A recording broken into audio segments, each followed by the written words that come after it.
rahat olsun.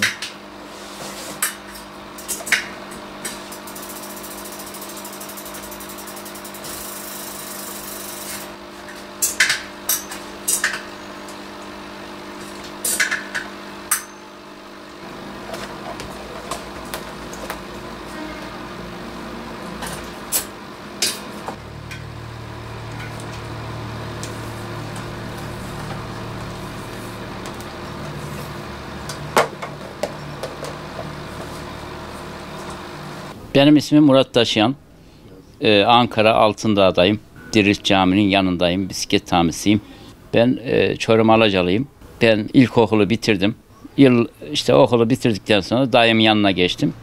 Dayım da bisikletçiydi. Yıllardır yanında çalıştım. Biz 90'da Ankara'ya geldik. 90'dan sonra bir de baktım. Eniştemiz vardı, mobilyacı. Onun yanında bir iki sene mobilyacılık yaptım. Ondan sonra baktım kafamıza uymadı. Baktım Ulubey yokuşunda bisiklet motor tamircisi vardı. İsmi Kamil Usta. Onun yanında çalıştım. 5-6 sene. Askerliğim geldi.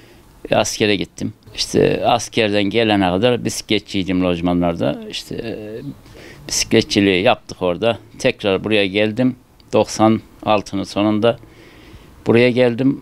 Altındağ bölgesindeyiz. Benim dayım bisikletçiydi Alaca'da.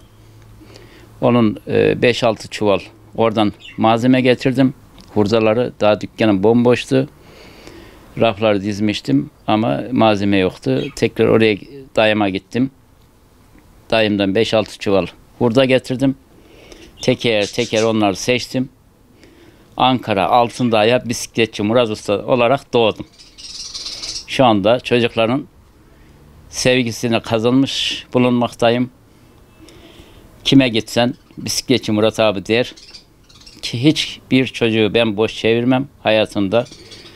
Ben 25 senedir çocuğum yoktu. Çocuğum oldu. Kimlerin? Çocukların sayesinde.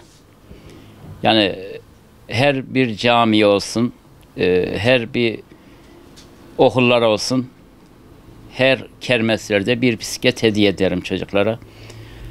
Çocuklar Kur'an okur. Onlara limonatasını, poğaçasını hepsini alırım. Hayat hikayem böyle. Ve şu anda işte işim çocuklarla sevgisi yetiyor. İşte bisikletçi olaraktan çok mutluyum. Yani hiçbir çocuk benim buradan hayatında boş çıkmaz. Çocuğun parası olsun ya olmasın yapar gönderirim.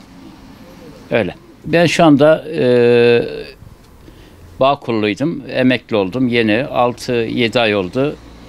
9.000'den emekli oldum şu anda. Ben 6 ay çalışıyorum, 6 ay yatıyorum. Benim iş böyle. Bisiklet tamircisiyim. İşte bu 6 ay kazandığımızı işte kışın yetirebildiğimize kadar yetirebiliyor.